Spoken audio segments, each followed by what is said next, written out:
lang mga bulaklak at halaman, kundi sangkatutak na Christmas lights ang palamuti sa harding ito sa Calasiao, Pangasinan. May Korean feels pa dahil sa mga lantern na nakasabit sa mga puno.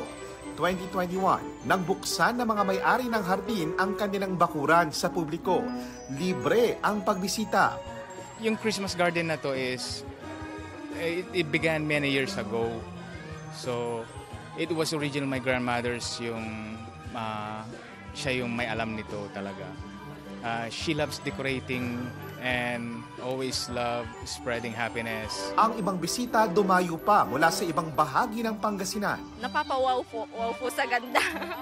Opo, kasi po, hindi po namin in-expect na ganito po yung namin. Habang papalapit ang Disyembre, parami na ng parami ang mga Christmas lighting at display hindi lang sa Pilipinas,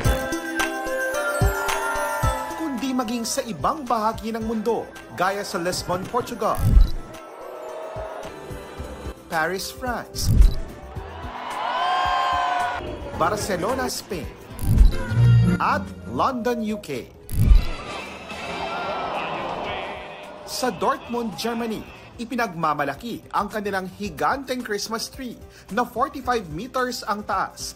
Gawa raw ito sa 1,200 red spruce trees, may bigat na 40 tons at pinailawan ng mahigit 138,000 LED lights. Ang anghel sa tuktok nito may taas na 4 na metro. Ayon sa kanilang lokal na pamahalaan, ito na ang pinakamataas na Christmas tree na gawa sa mga totoong puno. Bagamat wala pang nagkukumpirmang organisasyon kung nakamit ang kanilang giant Christmas tree ng bagong world record.